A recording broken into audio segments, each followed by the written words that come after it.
De volta com a nossa leitura sobre homossexualidade e espiritismo. E antes de continuar a nossa leitura, a gente vai lembrar que a homossexualidade não é uma doença, o espiritismo não é contra a homossexualidade. O espiritismo entende que a homossexualidade é um estágio de evolução do espírito. O Centro Espírita nunca impõe ensinamentos, então nosso objetivo com essa série é esclarecer a nós, a vocês e a todos que têm o mesmo interesse nesse determinado assunto.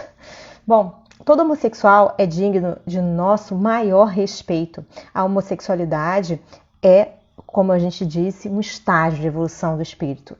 Deus ama a todos nós da mesma maneira. Jesus nos ensinou que devemos amar a Deus acima de todas as coisas, amar-nos a nós mesmos, amar ao próximo, amar-nos uns aos outros, perdoar 70 vezes 7 nossos irmãos, amar nossos inimigos, não julgar para não sermos julgados. É perdoando que a gente é perdoado, não é? E também é plantando que a gente vai ter que colher depois. O que a gente anda plantando por aí? É amor? É tolerância? Pois é. Hoje a gente vai falar sobre o sexo, né? O conceito do sexo, é o capítulo 20 do livro Estudos Espíritas, uma psicografia de Divaldo Pereira Franco. E aí entra também nesse tema do homossexualidade, tá? E Divaldo Franco diz o seguinte nessa psicografia: os lexicógrafos conceituam o sexo como sendo a conformação particular do ser vivo que lhe permite uma função ou papel especial no ato da geração. Biologicamente, são os caracteres estruturais e funcionais pelos quais um ser vivo é classificado como macho ou fêmea. A reprodução sexuada é condição inerente aos animais e, entre esses, aos metazoários, sendo necessário particularizar como exceção alguns que são constituídos por organismos inferiores, cujos processos procriativos obedecem a leis especiais. Esse processo de reprodução entre os animais sexuados se dá obedecendo à faculdade de elaboração de células próprias, tendo a escola de Morgan, nas suas pesquisas, classificado e diferenciado as sexuais das somáticas, que são muito diferentes na constituição do organismo. Fundamental na espécie humana para o milagre procriativo é dos mais importantes fatores constitutivos da personalidade, graças aos ingredientes estimulantes ou desarmonizantes do equilíbrio que se faz responsável. Considerando as consequências eugênicas que o desbordar do abuso vem produzindo nas sucessivas gerações, pensam alguns estudiosos quanto à necessidade de ser aplicada a eutanásia nos degenerados, a fim de evitar-se um crepúsculo genético, incorrendo consequentemente na realização de um hediondo crepúsculo ético, de resultados imprevisíveis. Isto porque o sexo tem sido examinado apenas de fora para dentro, sem que os mais honestos pesquisadores estejam preocupados em estudá-lo de dentro para fora, o que equivale a dizer do espírito para o corpo. Aferrados a crasso materialismo em que se fixam, não se interessam esses estudiosos pela observância das realidades espirituais constitutivas da vida, no que incidem e reincidem, por viciação mental ou simples processo atávico em relação aos cientistas do passado. O sexo, porém, queira-se ou não, nas suas funções importantes em relação à vida, procede do espírito, cujo comportamento numa existência insculpe na vindoura as condições emocionais e estruturais necessárias à evolução moral. Desdobramento. A princípio, considerado instrumento de gozo puro e simples, através do qual ocorria a fecundação sem maiores cuidados, passou, nas civilizações do pretérito, a campo de paixões exorbitantes, que, de certo modo, foram responsáveis pela queda de grandes impérios cujos governantes e povos, alçados à condição máxima de dominadores, permitiram-se resvalar pelas rampas do exagero, encarregado de corromper os costumes e hábitos, amolentando caracteres e sentimentos que culminaram na desagregação das sociedades, que chafurdaram então em fundos fossos de sofrimento e anarquia. Perseguido e odiado, o sexo, após a expansão da Igreja Romana, transformou-se em causa de desgraças irreparáveis que por séculos sucessivos enlutaram e denegriram gerações. Pelas suas implicações na emotividade humana, a ignorância religiosa viu no sexo adversário soez que deveria ser destruído a qualquer preço, facultando sucessivas ondas de crimes contra a humanidade. Crimes esses que ainda hoje constituem clamorosos abusos de que o homem mesmo se fez vítima inerme. Cultivado o sexo depois, passou pelo período do puritanismo, em que a moral experimentou conceituação aberrante e falsa, dando lugar a nefandos conúbios de resultados funestos.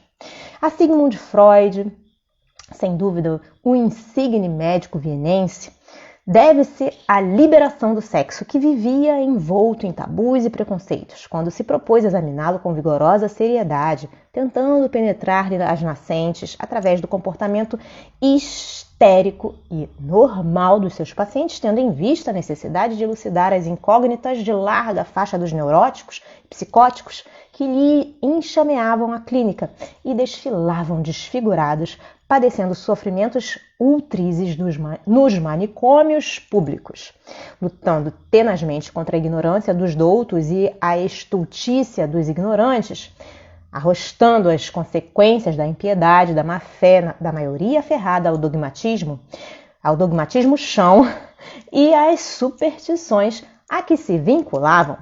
Teve o trabalho grandemente dificultado, vendo-se obrigado ao refúgio no materialismo, transferindo para a libido a responsabilidade por quase todos os problemas em torno da neurose humana.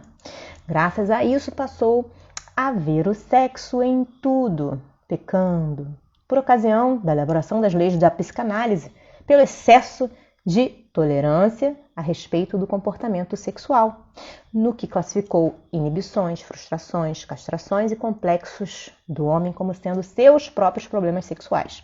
Os cooperadores de Freud largaram um pouco mais os horizontes da análise, sem, contudo, detectarem no espírito as nascentes das distonias emocionais das variadas psicopatias. Com a era da tecnologia, ante as novas realidades sociais, graças à civilização de consumo, o sexo abandonou o recato, a pudicícia, para ser trazido à praça da banalização, com os agravames do grosseiro desgaste do seu valor real, num decorrente barateamento, incidindo na vida da comunidade ao impacto dos veículos de comunicação com o poder da sua ciclópica penetração de maneira destruidora, aniquilante.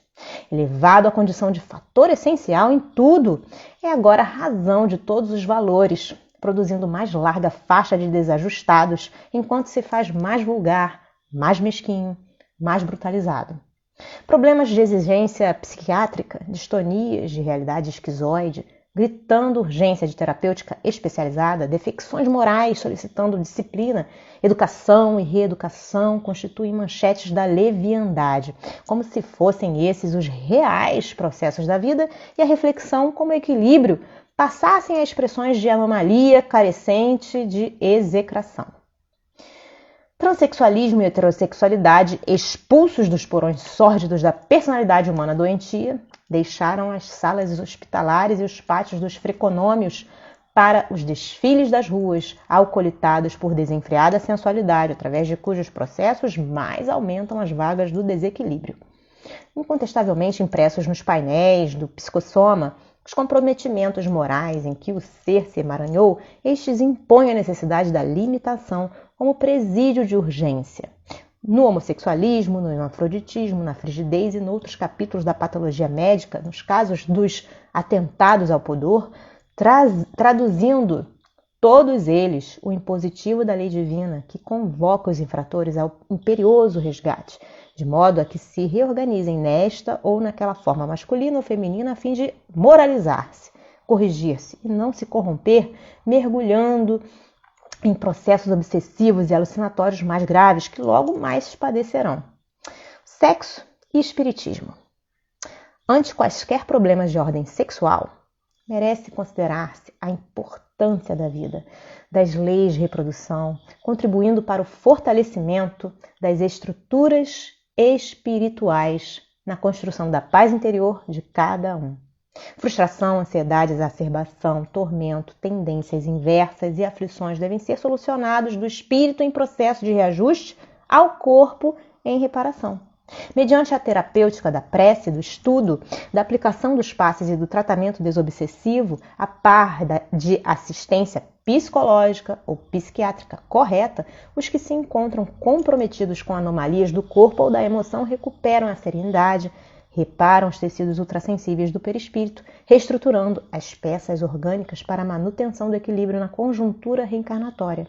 A preservação da organização genésica na faculdade sublime das suas finalidades impõe-se como dever imediato para a lucidez do homem convocado ao erguimento do novo mundo de amor e felicidade a que se refere o Evangelho e o Espiritismo confirma, através do bem, a espalhar-se hoje por toda parte, repetindo a moral do Cristo, insubstituível e sempre atual.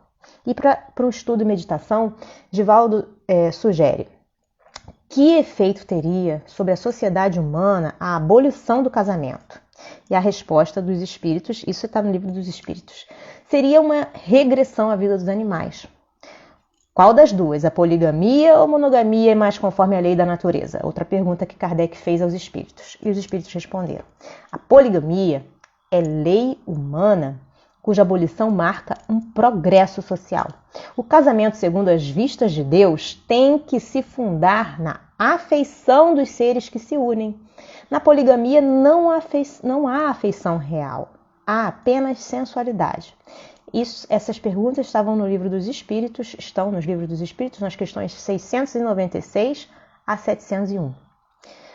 E aí tem mais uma frase que eles tiraram da Gênese, do livro A Gênese, de Allan Kardec, capítulo 11, no item 11. Diz o seguinte: para ser mais exato, é preciso dizer que o próprio espírito que modela o seu envoltório e o apropria às suas novas necessidades, aperfeiçoa-o e lhe desenvolve e completa o organismo, à medida que experimenta a necessidade de manifestar novas faculdades. Numa palavra, talha-o de acordo com a sua inteligência. Deus lhe fornece os materiais, cabe-lhe a ele empregá-los. E assim que as raças adiantadas têm um organismo ou, se quiserem, um aparelho cerebral mais aperfeiçoado do que as raças primitivas. Desse modo, igualmente, se explica o cunho especial que o caráter do espírito imprime aos traços da fisionomia e às linhas do corpo. Então, somos nós os responsáveis por nós mesmos, tá bem? A gente fica por aqui por hoje. Se você gostou desse conteúdo, dá seu feedback pra gente, deixa o seu like, sua curtida. Se você tem dúvidas a respeito desse conteúdo, coloque suas dúvidas nos comentários, pois a sua dúvida pode ser a minha, pode ser dos nossos amigos. Se você ainda não se inscreveu no nosso canal, a gente tem um canal no YouTube, no Instagram e no Facebook.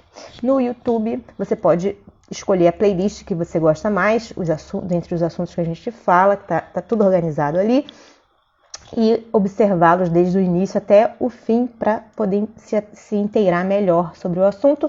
Pode também apertar o sininho no YouTube para receber as notificações. No Instagram a gente tem diapositivos, vídeos para reflexão. E no Facebook também. Desejo a vocês um dia maravilhoso. Deus abençoe e até a próxima. Tchau, tchau.